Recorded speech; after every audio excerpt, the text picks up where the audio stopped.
Hey there, Duke fans, and welcome to episode number 670 of the Duke Basketball Roundup. We are coming to you on Thursday, December 5th, 2024. It is the end of its repeal day across America. Prohibition is over. It's been over for a long time, but it was repealed on this day back in 1933. Jason, we can drink some happy drinks for this one because this Oh one is boy, going to be about a nice game, a win over Auburn. I'm Donald Wine. I'm your host. As you heard, Jason Evans is on here. Jason, how you doing this afternoon?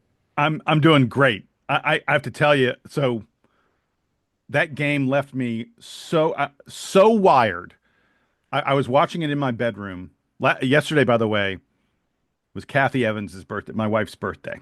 Oh, happy birthday, Kathy Evans. That's awesome. Yes, and I mean it's problematic when you're a Duke fan and you're like, sweetie, I know it's your birthday, and I know we went out to a nice dinner and stuff, but I got to watch this basketball game.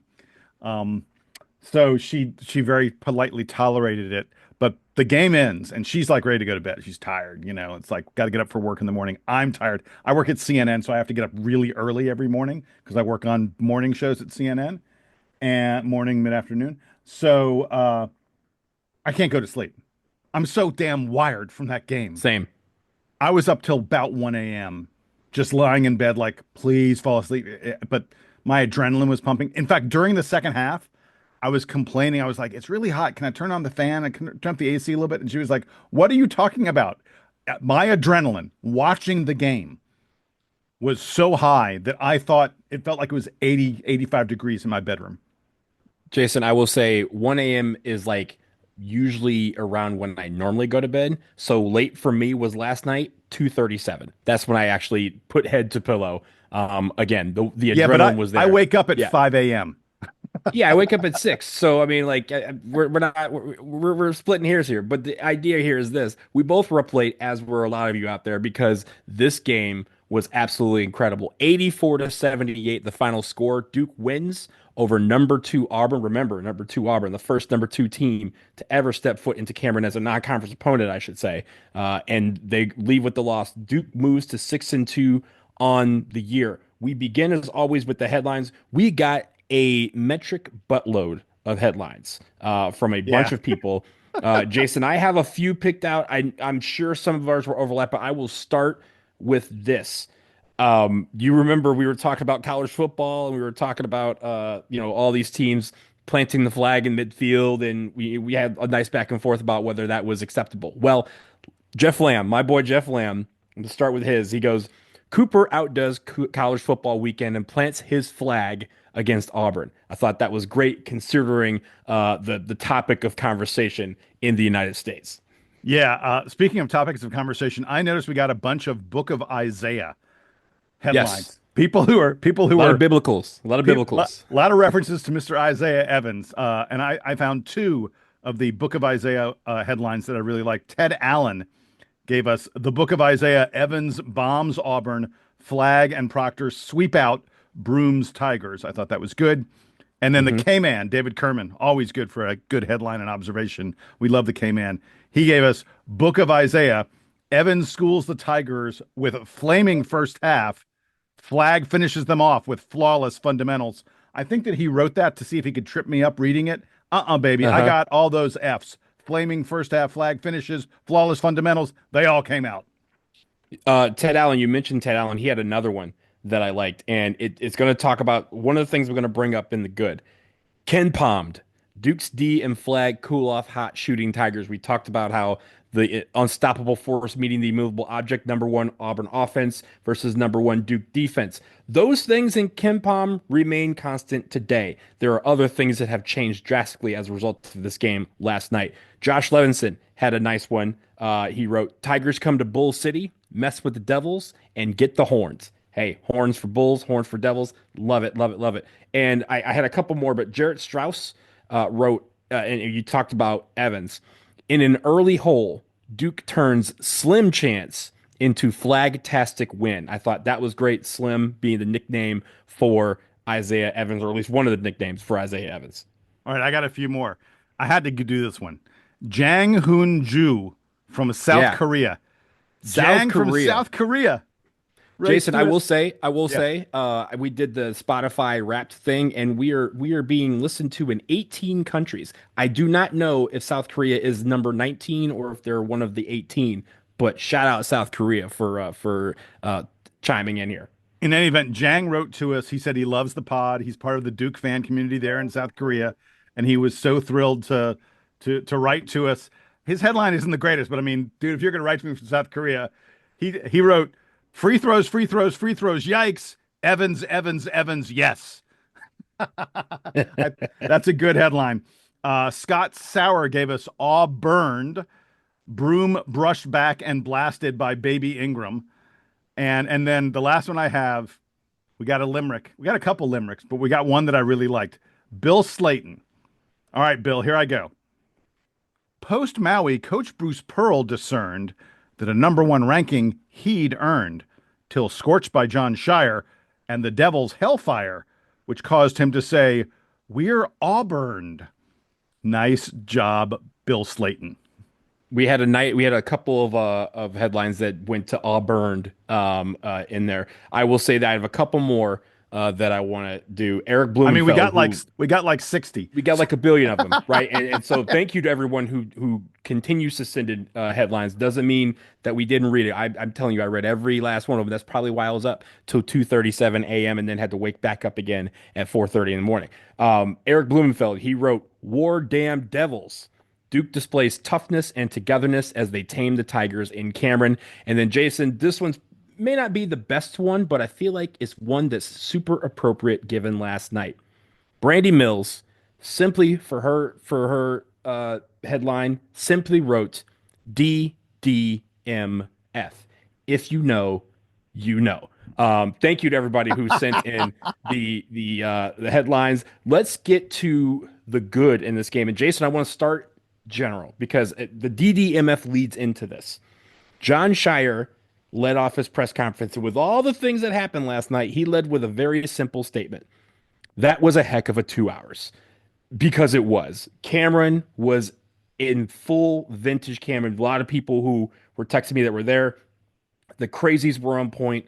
The crowd was on point. There were several times where even the upstairs was standing throughout the game and cheering on the guys. And even though they were, went down with that early deficit, which I'm sure we'll talk about, they never wavered. And we talked about if there's a slow start, then Duke could, the Cameron could probably quiet down a bit. They did not.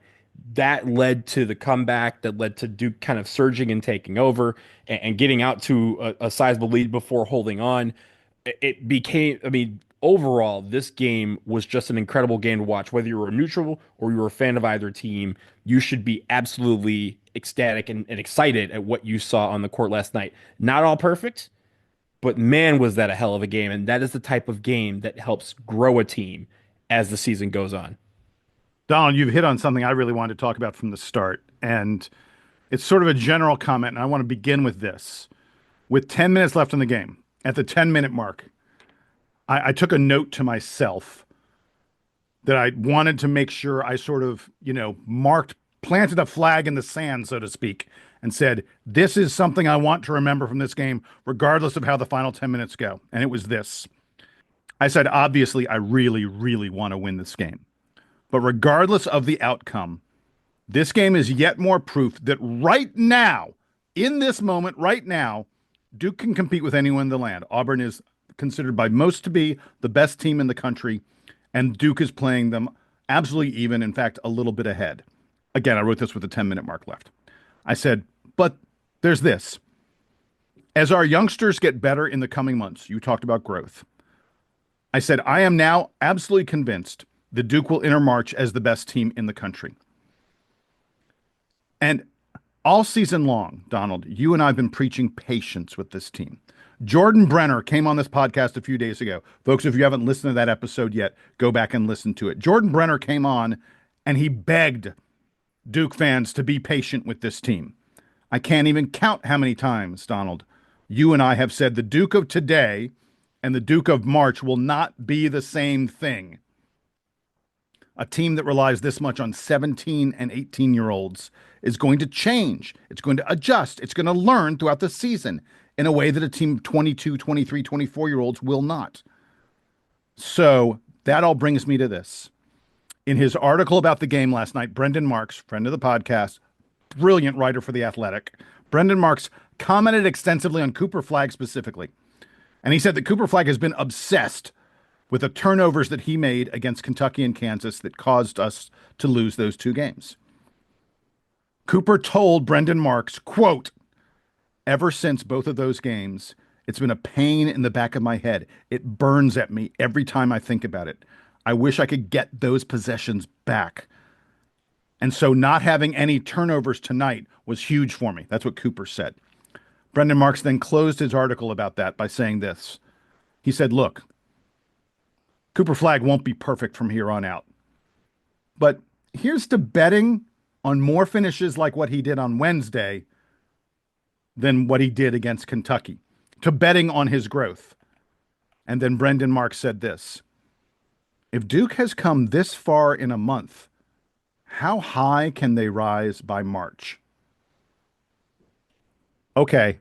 Yeah, Think I'm about sold. that for a moment. I will say, Jason, I was going to talk about Cooper Flag later, but while we're on the subject, you mentioned the fact that feels like he's going to get his more than he'll lose. It reminds me of the famous quote from Marshawn Lynch: I'm gonna get got, but I'm gonna get mine more than I get got though." Right? Like that's the idea. Yeah, Yeah. he had a couple of things, but when you look at his stat line, and we'll talk more about it because I want to get to other people, but his stat line: 22 points, 11 rebounds, 4 assists, 3 steals, 2 blocks, 7 for 18 from the floor, 8 for 12 from the line, and the biggest thing, 0 turnovers. I think that is again a Cummins of just how he's learned in the last week, because that Kansas game was not 4 weeks ago, it wasn't 3 weeks ago, it was last week, and he has already learned from there. Jason, let's get to the first half. Well, Go ahead, go well, ahead. I was going to say, let's do the Cooper Flag. And then I know where you and I both want to start Yes. our good comments. We'll get to Isaiah. We'll get to Book of Isaiah in a moment. But as long as we're doing Cooper, let's finish with that. You know, my comment on it is this. I was going to cite those numbers that you did, and I was going to cite the 0 turnovers and the unflappable play as the most significant number in this game. But I wanted to note that there are going to be folks out there, journalists, coaches, all kinds of people connected to the game who will be asked at the end of the year to vote for either Cooper Flagg or Johnny Broome for Player of the Year. There may be other folks who rise up and the such, but it's still early, but I get a sense that it's probably a two-man race for Player of the Year in college basketball this year between Johnny Broome and Cooper Flagg. And this game could carry a lot of weight because yes, sorry, I call him Johnny. It's Janai. Janai. Sorry, yeah. Yeah. Yeah, Janai Broome got going late in this game. He scored 20 and 12, but Cooper Flagg controlled this game. There's little a question about that. And, if you're looking back on this contest, who was the better player? Who was the player of the game? There's no question that it was Cooper Flagg. I mean, yeah, he took some bad shots. He still really struggles from three. Cooper Flagg 0 for 4 from three in this game. He's down to just 23% from three on the season. But he was unguardable at times. I mean, in the half court, when he starts taking that ball to the goal, you're in trouble. You're in big trouble. And his ability to impact we've said it so much, like I feel like a broken record here. His ability to impact every aspect of the game is just truly unique. And I think you saw last night why so many people say he is the best player in college basketball at the age of 17. Right. And remember, he turns 18 later this month. Jason, let's get to the first half because there's a couple things that I wanted to note as we move into who we want to talk about, the first half hero. Sion James, first of all, happy 22nd birthday to Sion James. He Yep. turned 22 yesterday, and his birthday present, in addition to a Duke win, was a Duke start. Sion James started in place of Caleb Foster. And we'll talk about Caleb Foster, I think, as well, because I think it kind of spurred both of them to have much better games together. But really, Jason, if you talk about the first half, you talk about the 13-2 deficit to start the game, and you talk about Duke fighting back by being tougher on defense and an offense that was trying to get to the hole and get to the free throw line. They weren't making a lot of threes, and then enter Isaiah, Slim, Baby Ingram, Evans. He comes in, he goes 6 for 8 from 3 point in the first half, 18 points.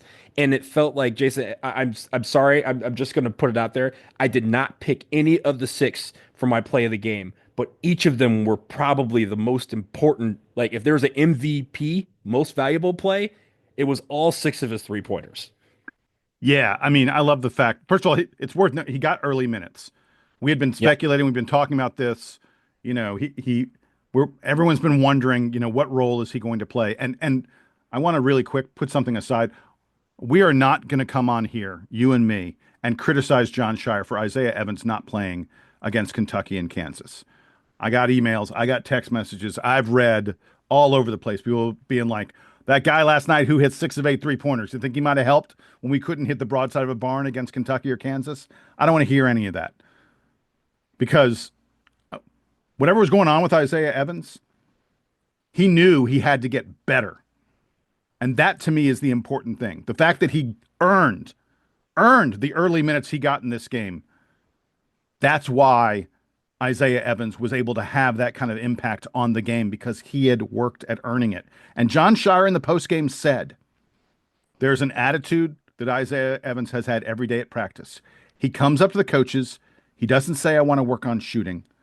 He comes up and says, I want to work on my defense. I want to work on my rebounding. I want to understand the rotations and the coverages. Isaiah Evans understands I can shoot. I can score. Isaiah Evans also understands I need to play defense. I need to rebound. I need to be physical. I need to know where to be. That's how I get on the court. He would not be on that floor if he was only going to shoot 3-pointers. I cannot stress that enough. And I know there's some Duke fans that are upset that he didn't play in the second half. I feel like in the second half, John Shire really found a unit that was working for him. And it was hard to get to, but he found a way. Isaiah Evans got 5 minutes in that second half, and I noticed in the final 5 minutes, Isaiah Evans was in there for some stretches. Yeah. I get that people think, oh, he hit 6 of 8 in the first half. He was going to hit 6 of 8 in the second. That's not the way it works, people. But this is the role, Donald, that you and I talked about Isaiah Evans having. That he would come in, put him in early. If he's hot, let him cook, let him cook, let him cook. And if he's not, no problem. He just plays a little bit less that game. But he is a super emotional player. He fires up the crowd. And he just kept it going throughout that entire first half. And I mean, I think at this point we have to say it. He will never be out of the rotation. I just can't imagine after that performance and after what Shire said about him and the such that we're going to go back to having games where Isaiah Evans gets 0 minutes. It's just not going to happen. Yeah, and you know what? It's funny you mentioned the fact that his defense is what got him on the floor, his improving defense. He said after the game, he said, "I'm used to being a flamethrower," right? Like, I yeah, love that line. Yeah. right. That line is great. We're used to, yeah. And in high school, that was his deal. He'd come out, he'd come in the game, and all of a sudden, people were like, "Uh-oh, this man's going for 30 in like 12 minutes." But it was his defense, and the thing about his defense, it didn't have to be perfect. It didn't have to be suffocating. He had to have two things: energy and athleticism. And my God, he had both last night. And yeah, sure, the 3 pointers probably helped with the energy, right? And it put a little extra bounce in his step. But he was able to stay in front of his man. He was able to corral. He was one of those guys that was active busy bees in the passing lane. Him and Maliq Brown, when they both were in the game, both of them, it felt like, Maliq Brown was not credited for a steal, but he probably caused three or four of them. I feel like Slim was doing the same thing. He was getting his hands in pass lanes, or even just making them where they didn't get the right pass that they wanted to. They didn't get the right angle that they wanted to. They didn't get the right shot that they wanted to, and it led to a lot of the comeback. Whereas together, combined with the rest of the team, they were able to really, make Auburn fall back on their heels and say, "What is going on here?" And then at the end of the day, they actually, I think Seth Greenberg did a great job of this at halftime during the halftime report. He keyed in on Isaiah Evans and how he was getting open, some of the angles he was making on offense to get to those spots, or even the decisions he was making. 3 games ago, 4 games ago, he was not making those decisions off the ball to get into a position where a guy can feed him the rock and him have wide open jump shots. And even, I mean, if you think about it, of the 6 threes, there was only the very first one that was kind of a running contested three. The Yeah. rest of them were very in the moment, wide open, or at least like he's behind the basketball, set feet and had a great look at the basket. And man, the jar was open for him. So Well, you keep feeding him until you do. yeah, the thing about his 3 pointers to me was you hinted at this a little bit, but I really want to drive this point home. He knew where to go to the right spots. Like if you Hmm. watch the replays of them, it's not it's not like a set play where like, oh, he's on this wing and Duke knows he's going to be there. No, Duke's playing a very free flowing kind of offense. And Isaiah went, okay, I need to go to this spot. And now I need to go over to this spot. And I just made a pass to a guy, and that means someone's going to go with him, which means I go over here and I'll be open. It was Isaiah running himself open again and again and again. And that's a skill that is really hard to defend, Hmm. you know? Especially when you're a guy who has the release of an Isaiah Evans. I mean, we saw in his first 3 pointer. I mean, that the the shot hit his hand, the pass hit his hands, and the shot went up in a blink of an eye. And that's what Isaiah brings to the table. But his ability to get himself into position to make those shots. I know people are going to be like, oh, now defenses are going to key on him the way they key on Con Knipple, and he can't surprise anybody anymore. As if after the third or fourth 3 pointer, Auburn was like, who's that guy? I still Who's that? They Who knew did at that? that point they knew to focus on him. I guarantee you their entire defense was like, where is Isaiah Evans right now after he'd hit 4 3 pointers? And you know what? He just kept on hitting them because they couldn't follow him. Last point on Isaiah. There was a point where you mentioned the free flowing offense that we had. Remember in the preview we talked about how that is what John Shire has wanted to Yes. run. And if you noticed last night, I said in the preview, I said I wonder if because of the moment and because of the magnitude of the game that he might call a few more plays just to settle the team down when they needed to. He did. There was definitely few more times this game than other games where the guys were looking back towards the bench to see if John Shire call a play not even just out of bounds, but just in a flow of the moment saying, hey, here's the set I want you to start in. And then they would run from there. So there was times where Isaiah Evans was doing it out of a set play. And then there was times where he was doing it where the play started as like guys positioned on a court, but he would, instead of following the guy into the lane to crash the boards, he took one step in, realized it was clogged up, and saw that there was wide open space on the corner. Took 2 steps out, he gets the ball, pop, swat, 3 pointer. So I love the fact that he was seeing that and reading that. And it wasn't just him, it was the rest of the team too. But the reason why he gets 18 points is because he's reading the floor well and he sees where he needs to do it. And of course, he's knocking down those open threes.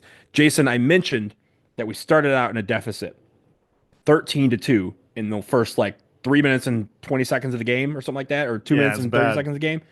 It was bad. Another slow start, which we'll talk about in the bad. But what we did do is clamp down incredibly on defense. 13 points. I believe that was with 16:20 left. Right before the under 16 timeout, we were down 11 points. We were up 12 by like 2 minutes into the second half, and it was a result of our defense. I want to single out one particular player amongst a sea of guys. Maliq Brown, what he did to Janai Broom for the majority of the first half is something that cops Man, need to be called. Because it that man is. was taking his lunch money. And the thing was, he was forcing bad shots. He was forcing bad decisions. Again, he was plucking the ball away, was not credited with a steal, which I think is a damn travesty. How'd that happen? But How's that? the Who's running stats that I don't get it. Right. I don't know, but let's be real. He was responsible for at least three or four guys being poked, the ball being poked away in a game where there wasn't a lot of turnovers, right? Like he was causing a lot of disruption inside the paint. He made Janai Broom get up and force some bad shots. And even came out on defense when guys started hitting threes, like Miles Kelly was hitting threes, and I'm blanking on the other guy. Pettiford. Pettiford started hitting threes. Pettiford was going crazy. He's going crazy. He would go out and put his hand in their face too, just to again disrupt things. And he even grabbed some rebounds, right? He grabbed 6 rebounds. So I'm really when he came into the game, it was such a calming influence because it felt like the rest of the teams were like, "Yo, we've got this. We're in a rut, but let's again." They did not try to make up an 11-point deficit in one possession, in one play, in one shot. They just chipped away at it, and it started with our defense. Yeah, Donald, do you remember on the preview where we talked about where I talked about how freakishly good this Auburn team is on offense, especially at hitting 2-point field goals. I probably spent 10 minutes Hmm. talking about Auburn's 2-point field goal percentage. And everyone said this game was the irresistible force of Auburn's offense, the number one ranked offense, versus the immovable object of Duke's number one ranked defense. Donald, the defense won. I talked about the Yeah. fact that Auburn was hitting like close to 68% on the season from 2-point field goals. They only hit 48% in this game. They were 20 percentage points worse than their average. And a lot of that was what Maliq Brown was doing to Janai Broome, making him work so hard. Constant deflections, constantly putting him into spots he didn't want to be in. I mean, the Duke's length clearly bothered Broome's shots even when he could get it inside. And ESPN Stats and Info had a great stat on this game. Janai Broome was 2 of 7 shooting when guarded by Maliq Brown. He was 6 of 11 against everyone else. You could see Janai Broome getting frustrated out there, having to play against Maliq Brown. And I want to shout out one other guy as well. You mentioned him earlier, but I thought that Sion James Hmm. was just outstanding at rebounding and defense in this game. Those were difference making plays he made. There were some rebounds he grabbed that where you were just like it was a whole bunch of guys, and suddenly Sion was the dude bringing it down. It wasn't like uncontested. You can get rebounds uncontested all the time.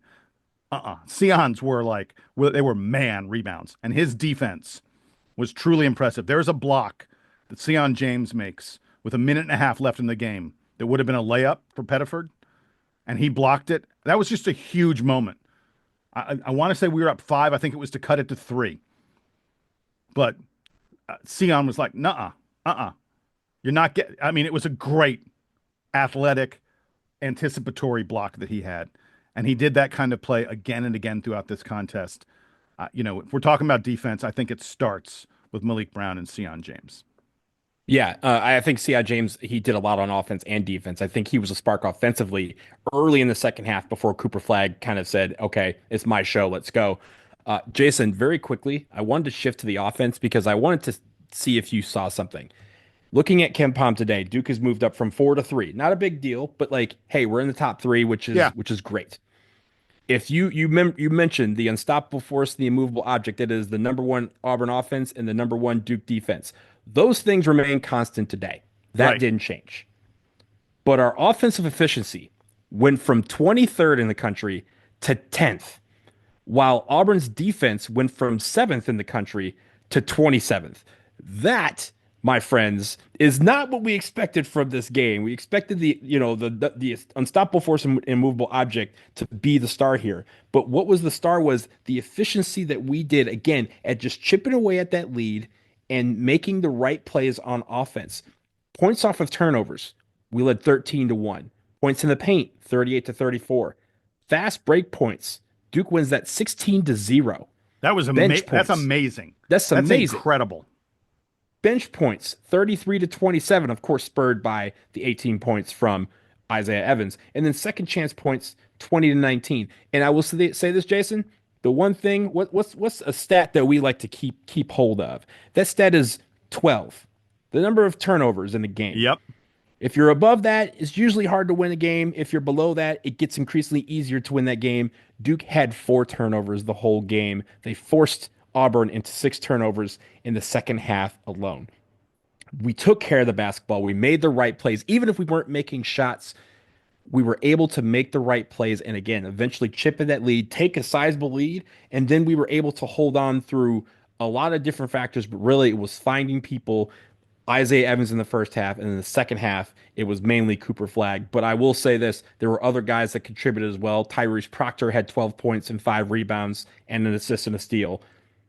Caleb Foster, we have kind of rode Caleb Foster quite a bit in this first part of the season. He had 11 points and 2 assists off the bench. Again, it felt like maybe coming off the bench, and I'm not saying this is going to be something we're going to see the rest of the season, but it felt like at least in this game, coming off the bench, he had a little bit of a chip on his shoulder, but he also felt a little bit more calm and relaxed to be able to do the things that he does best. Yeah, I was going to specifically shout out Caleb Foster, who's a guy who has been much maligned by Duke fans and by me. We're telling the truth when we do this podcast, Donald, and Caleb Foster has struggled a lot. I thought the first half especially was his best half of the season by a pretty wide margin. He seemed more aggressive, he seemed more confident, he seemed more willing to go into the lane with the ball than he has all year. And he ends up with 11 points, zero turnovers, a couple assists. I thought his shot selection, the shots he chose to take were good. They were right. And there were times Duke was struggling on offense a lot in the first half. And look, Isaiah Evans, yes. But in addition to Isaiah Evans, it was also Caleb Foster who really helped this team out and got us to where we, were able to take a lead at the half, because it looked for most of the first half like Duke was going to be in a bad spot. But I mean, Caleb Foster, as much as everyone talks about Isaiah Evans is 18, Caleb Foster had 9 in the first half. That's a big, big half for him. And I was just very, very impressed that a guy who loses his starting job comes in and plays as well as he did. And the interesting thing is he and Sion James split time. In the first half, Sion only played 6 minutes and Caleb played 13. In the second half, they flipped that the other direction. And you have Sion playing 17 minutes and Caleb only plays 6. I don't know if maybe Sion was a little more fresh down the stretch. We talked about all the effort it takes for him to play that kind of defense, block those shots and stuff.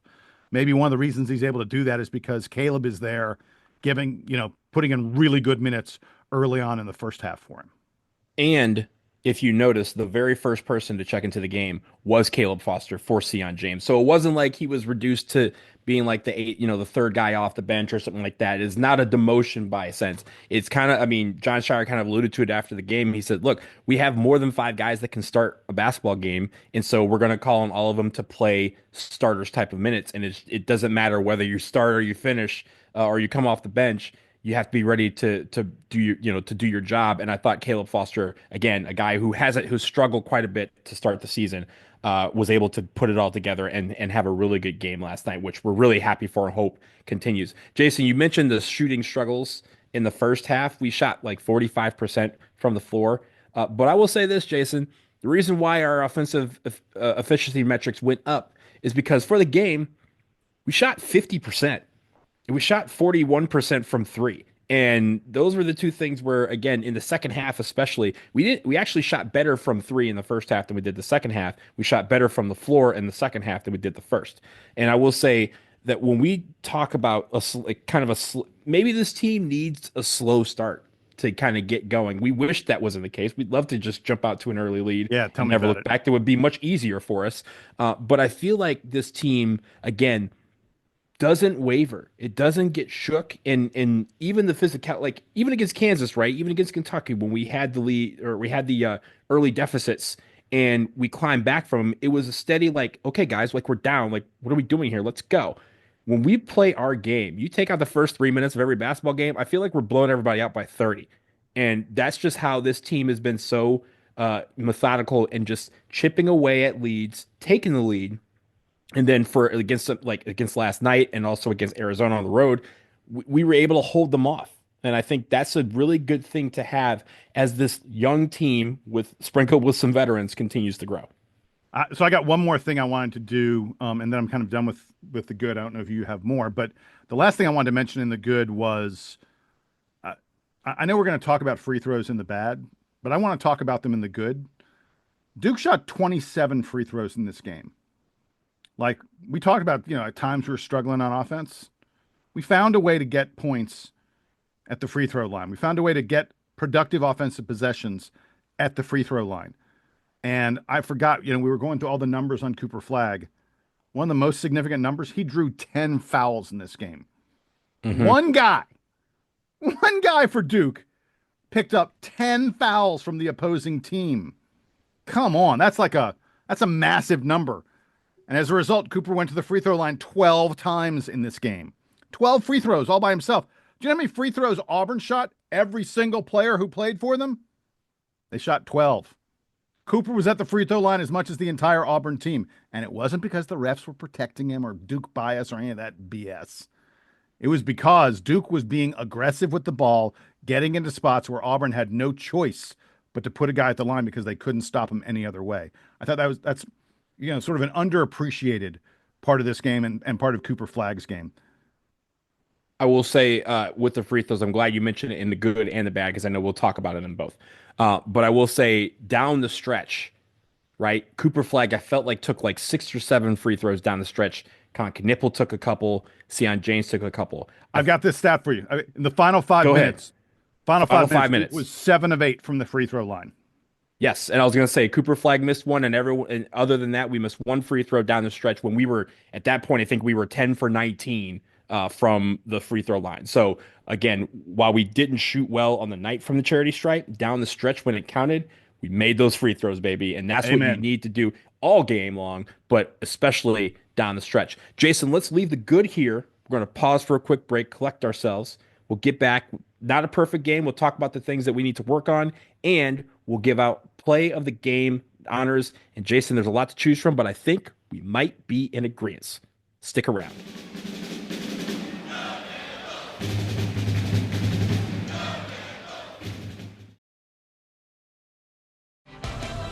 This episode is brought to you by Disney Plus. Game on, because ESPN Plus content is available on Disney Plus. You can watch your favorites from Disney Plus, Hulu, and ESPN Plus together like never before. With ESPN Plus, unwrap a full day of NBA action on Christmas Day. Tip off the festivities with the Spurs and Knicks, followed by the Mavs and Timberwolves. Then a clash between the Lakers and Warriors, followed by the 76ers and Celtics. And finally, the Nuggets face off against the Suns, all streaming December 25th. Then with Hulu, watch the terrifying sci-fi thriller Alien Romulus, where a group of young space colonizers come face to face with the ultimate horror. And on Disney Plus, follow the adventures of 4 kids across the galaxy as they meet unlikely allies and enemies in Star Wars Skeleton Crew, starring Jude Law. All of these and more now streaming and available with a bundle subscription. Visit disneyplus.com for details. Terms apply.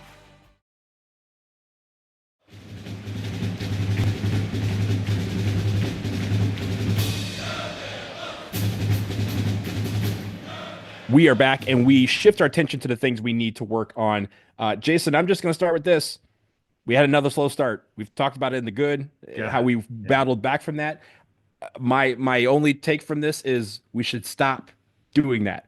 It makes it where it's very difficult to climb back into games and you expend a lot of energy trying to get back into games. Things that we will definitely need down the stretch in March, in January, on the road. You need to make sure you have get out to a good start. And it doesn't have to be where you're taking lead by 12, right? It doesn't have to be the opposite, but make it where the other team has to expend energy to get what they need to do. Establish your game early. It's in any sport. You don't want to come out the trenches and be like, oh, they're out to a big lead. Now we got to, abandon our game plans, so to speak, and kind of use our mojo to kind of get back into this game. You want to, especially against a good team. I don't want to say we were lucky that Auburn continued bad shooting like the rest of the night, but we are kind of lucky in the fact that we got a slow start and we were able to overcome it. That should not become a trend, although it is starting to be something that we see in a lot of games. Yeah, by the way, I wanted to say, as part of that slow start stuff, if you took out the first 4 minutes of all these games, Duke would be blowing. I mean, like, we blow Kansas we're out. Killing people. We blow Auburn. Kentucky, come on. We just crush them. So, we need to learn that the first TV timeout is not the tip-off. So get it there. But I also wanted to say, little hats off to Auburn. I was very impressed with the way they played early on. They're a veteran team, and they came out and showed it. They played really well on defense, I thought, early on. And as part of the early struggles, I wanted to mention Sion James, birthday present. You get a start, and he promptly, almost immediately, gets viciously backdoored by Miles Kelly. Miles Kelly, to say that he fooled Sion on that play, oh, shit. I was just like, really? Really? Our fifth-year senior finally getting a start is going to get backdoored like this? Oh, man, it's going to be a long Miles night. Kelly was a problem early in the game. Miles Kelly was both with a backdoor and also from three. He was hitting some long threes from the Card Gym parking lot. But Jason, I also wanted to note when we look at this game and we look at the slow start, I feel like the one thing that we were able to do also in the process of coming back was shut down the Auburn fans that hats off to them as well. They were loud in the first 3 minutes and 40 seconds of this game. They Yeah, were good for them. Yeah. extremely loud. Great for them to show up. I mean, hey, Duke fans, if you need to sell tickets, dbrpodcast@gmail.com. Jason and I will figure out a way to take those off your hands. Yeah, But but yeah, I will well, say, you know what? yeah, Hold on. It's worth noting. Hold on. It's worth noting because I have a friend who was at the game who was sending me pictures of mhm, all the Auburn blue, very different than Duke blue. All the Auburn fans who were in the stands, and he was like, "This is disgusting," and I was like, "You know what, man? I, first of all, bucket list ticket.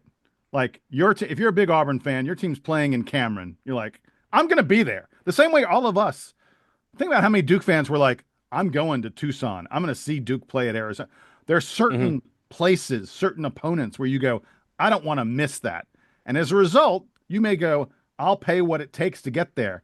If you're a Duke fan with good season tickets, I mean, I understand the people who say I'll only sell to another Duke fan. I respect that.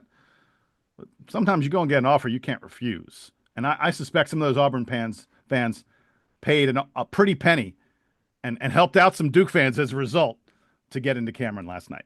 I am not disparaging any Auburn fan from going to that game because, of course, if it was the roles reversed, Jason, you and I would probably be at that game, right? So I'm not Yes. disparaging that. I am just saying there were a lot of people who I know have season tickets who were complaining online last night about the number of Duke fans that were at the game, and a lot of them were complaining from home. So I'm just saying if you can't have it both ways, right? Like if you're gonna get your money, but then you gotta kind of hold it in the paint and hold the complaints a little bit. Jason, I did want to note quickly. There's a couple things before we get to the free throws. There's one thing that I noticed, and this is more of a challenge than like a real active complaint because I thought he did okay last night, but I want to see Man get more rebounds. And Yeah. the idea, right? He's 7'2". He's the tallest guy on the floor. And I'm not asking him to get 15 rebounds a game. That would be great. But two or three is not going to cut it as we move on in the season. I almost wonder if it's because he hasn't quite yet learned how to jump 47 feet in the air to try and block a shot and then also come down with the rebound when he doesn't block said shot. And that's okay, right? There's a lot of times where I'm like, yo, go ahead and sell yourself out to try and get this block because if you get it, somebody at the top of Cameron is going home with a nice souvenir in the basketball. I will say, but at the same time, there's a couple times where maybe he learns, or they teach him throughout the season to kind of fake like he's gonna go for broke on a shot to make the guy with the ball think, oh no, this 7'2" dude is about to try and jump out of the gym to try and block the shot, and he fakes it right. So he kind of pump fakes as a person would that is trying to shoot. They shoot the ball really high. He goes and grabs the rebound, and we know he can run the floor very well, so he can get the ball outlet, and then maybe kind of like Derek Lively used to do, he would block the shot or get the rebound and end up with the dunk at the other end. He can out hustle everybody down the floor and get in a position to get some quick, easy points. I feel like a lot of the times he has to work harder for his points because he's in the paint surrounded by guys who are kind of, like siphoning down on him, which opens the floor for everybody else. But it means that other than the alley oop, he's not really getting a lot of chances to shoot the basketball. But if he's able to get some in transition, it starts with maybe him getting the rebound instead of going for broke on every single shot. Again, I love that part of his game. I want to see more of those shots end up in the stands, but I also think that to get rebounds, sometimes you fake it and then you get the rebound and then go the other way where you can get points in the other end. Yeah, I'm going to give you some numbers to back up what you're saying here about man. So in his first three games against Maine, Army, and Kentucky, he had 6 rebounds, 14 rebounds, then 7 rebounds. By the way, in those 3 games, he had 3 block shots against Kentucky, 3 against Maine. Mhm. Since then, Wofford, Arizona, Kansas, Seattle, Auburn. Duke's next 5 games, 1 rebound, 3 rebounds, 1 rebound, 3 and 3. Block shots, only 2 block shots in his past 5 games. Now, let's be clear. He's impacting play on the inside, whether he's blocking shots or not. Guys are adjusting what they're doing. They're not putting up shots because they know he's right there. A guy with that kind of length is protecting the rim, even if he's getting 0 block shots like he has the past 2 games. But I agree with you 100%. You'd love for him to, he's averaging less than 3 rebounds a game over Duke's past 5 games. It's just, A guy his size, you think he'd luck into 3 rebounds, 4, 5, 6 rebounds a game. So yeah, I'd really love to see that cleaned up a little bit from Madman. And maybe again, maybe it's a combination, right? Like he's going for broke while Cooper Flagg and Maliq Brown and even Sion James are coming in behind him, knowing that when the shot is missed, they can get the rebound and go. Maybe that's a team thing where they decided, yo, go for broke on these because we got 3, 4 guys behind you that are going to get any rebound. But I want to see him come down with some of those rebounds again because he's the tallest guy on the floor, and I feel like when he gets rebounds, it also affects how he can get points on the other end, which I'd love to see him get more chances to put the ball in the basket. Jason, I want to move to. Oh yeah, go ahead before we finish up. I was going to say I was afraid that maybe we were wrapping up the bad without getting to the free throws. My bad. No. We're going to get to the free throws. I'm sure you're going to get to, actually before we get to the free throws. I want to mention one other thing I have in the bad, which is that people not named Isaiah Evans went just 3 of 14 from 3-point range. Yeah. Luckily, we had Isaiah to carry us to go 6 of 8, but the rest of the team, he's got these are home games, and there were plenty of open shots. We got to find a way to knock down a few more of them. I mean, overall, yeah, Duke hits 41% essentially from 3 any day of the week. Absolutely. Take it. But we only did that because we had one guy just hog wild in the first half. And meanwhile, Cooper Flagg, Con Knipple, Sion James missed every 3-pointer that they took. And I feel like Con only took 1, right? He only got 3 shots.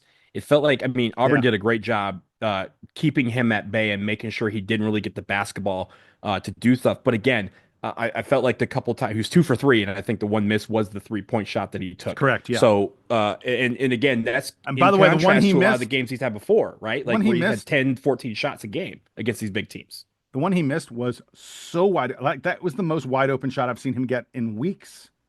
Right. He probably was shocked at how wide open it was, and it threw him off. But I know that pain. Jason, let's get to the free throws because, again, we talked about free throws down the stretch being great, 7 of 8.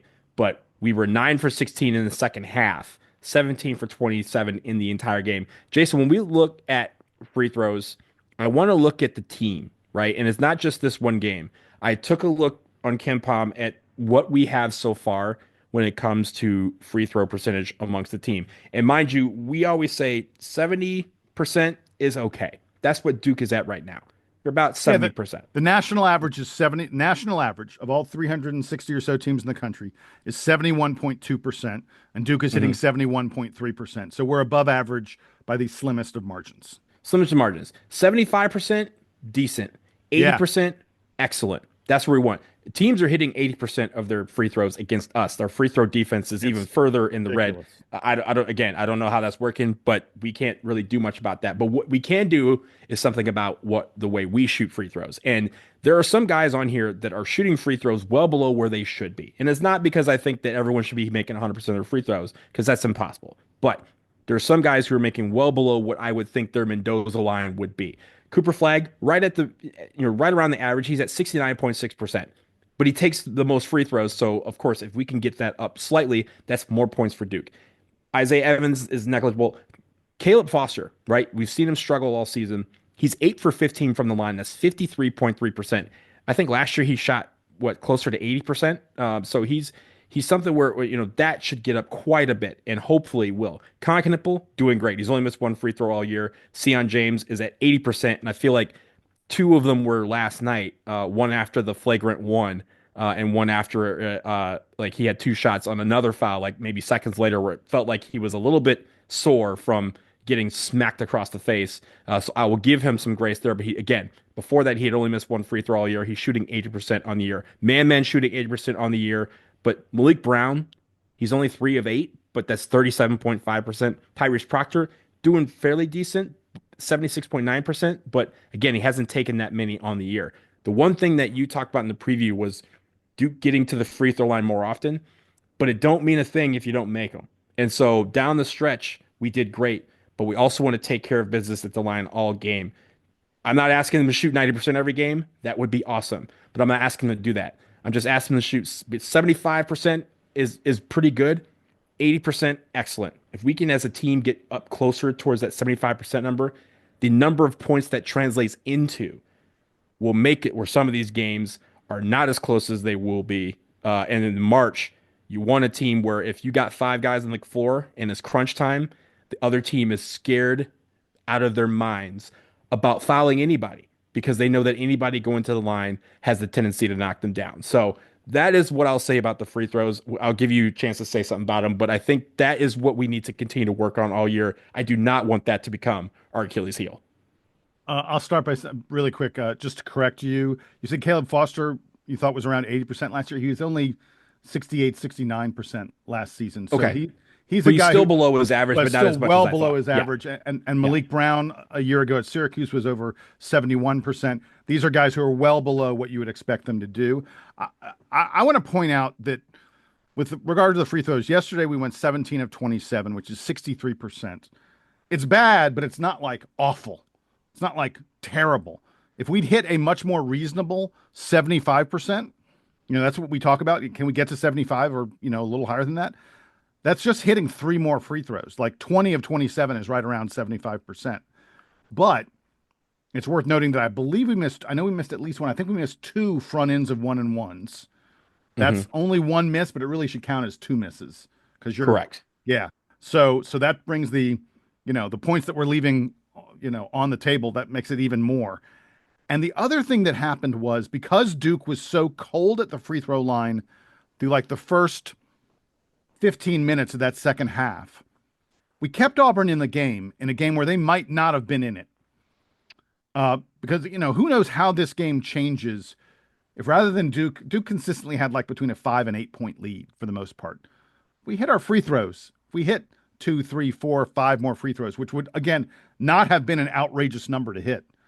If we do that, then, well, we're leading by 10, 12 plus points. For most of the second half. Yeah. Yeah. Instead of like them chipping away slowly but surely, we're keeping, oh, you made 2 points. That's great. You're making our free throws at the other end, and we're balancing out any assault that they're putting on our lead. Yeah. You're holding them at arm's length at that point. If they are, 3, 4, 5 possessions behind, who knows when they start to get a little bit desperate? Who knows when they start to take a few more risks and the such? And typically, when that starts to happen, things get worse. And it could have turned into a blowout. I mean, this was an impressive win, no question about it for Duke. It was better than, the Vegas line, which was Duke by 2.5, 3 points. It was better than Ken Palm had predicted, which was Duke by about 3 points. But it wasn't like outrageously better. There's a scenario where Duke hits their free throws, and this is a 16 plus point win. And suddenly everyone's like, damn, Duke just laid a little beat down on what everyone thought was the best team in the land. So, that's another aspect of all this. But yeah, this Duke, you got, and there were a lot of big moments where they missed those free throws. You gotta, I'm not one of these people who says you got to hit 85%, 90%. That's not realistic. Man, get me close. At least get me 73, 75%. A little bit above that. Give me close to 75%. I'm cool. I'm Gucci. Like I said, 71% is 71.2 is the national average. Duke's not an average team. Duke's a better team than that. I think 75% should be if this team shoots 75% free throws, they're winning a lot more games. Yep. And they're winning them again more comfortably. Jason, I will leave the bad there because I think we've covered a lot of what we were going to do. Let's move to the play of the game. I'm gonna give it to you first. Hopefully we are in agreement about Tyrese Proctor. Yeah, I had Tyrese Proctor. I had some stuff I wanted to say about him in the good, but then I realized that I'd kind of moved it mostly to this play of the game moment, and so I didn't get a chance to talk about him in the good. I thought Tyrese Proctor was outstanding in this game. His ability to probe the defense off the dribble. We saw Caleb Foster and Tyrese Proctor doing more of that in this game than they have lately. That is, again, hearkening back to our interview we had with Jordan Brenner a couple days ago of The Athletic. That's a huge part of the development of this Duke team. And I loved Tyrese had a play with about 3 minutes left where he put the ball on the floor, went into the lane, did a tough turnaround spinning jumper that gave Duke a 7-point lead. Huge play. But the play of the game, Donald, and you're going to say the same one as me, with 4.5 minutes left. It was a 2-point game. And there's a scramble. And the ball's just, suddenly Cooper knocked it away from a guy who looked like he was about to get. Tyrese picks it up. The shot clock's at basically 1, and he hoists from the logo. Boom! That was the play of the game. That's the play that won the game for Duke. Yeah. I think our lead was never less than 5 after that moment. Yeah, the angle that they had on that play was the like front was like the facing the basket, so it was from behind. And so yeah, I'm watching the game, right? And when that shot goes up, I'm just kind of like just out of like under my breath, I'm just like, man, get in there. Like just to if that gets in there, then like we're rolling on this point. When it goes in, I think I almost fell out of my chair because I was like, wow, I Yeah. didn't think that was going in. But two, what a absolutely huge play at a pivotal moment that again, any like momentum, the bubble, balloon, whatever that Auburn had, popped right then and there because you could see the whole like you could see all their bench just go like now they're hitting these sort of baskets, right? And when a team is thinking about that, game over. So I'm really happy for Tyrese Proctor that he made that, but also that was the arguably not just the play of the game, but the most valuable play that we've had so far this season. Jason, we're got to talk about it very quickly because I don't want to belabor the point, but Duke won. That's about it for the rest of the ACC-SEC challenge. SEC wins 14 out of 16 games. The only other game that the ACC won, Clemson upsetting Kentucky on Tuesday. So congrats to Clemson on that. But other than that, Miami had a lead for a lot of the game against Arkansas until late, and then they lost it. Uh, NC State and Texas were going back and forth for most of their game, and I think NC State was up 2 points with like 2 minutes left. They lose. Everything else was basically a blowout. And that is not the ACC Big Ten Challenge was almost 20 years long, right? The worst loss that the ACC had was in 2011. They won 4 out of 12 games. So they lost 8-4. Everything else was like, I mean, they had one when it was 11-3. They've had some lopsided victories against the Big Ten, but nothing will even come close to what the SEC put down in the ACC over the last 2 days. 14-2. I mean, come on. It wasn't a challenge. It was non-competitive. Right. And by the way, the non-competitive extended to the games, like you were saying. I mean, Alabama beats Carolina by 15. Florida beat Virginia by 18. This is just last night. Pitt, who we've done nothing but sing the praises of Jeff Capel's team all season long. Talking about Pitt, number 5 in the net rankings. They almost got doubled by Mississippi. Mississippi State beat Pitt 90-57. My goodness. 90-57? It was 47-25 at the half. The game was over at halftime, just over at halftime.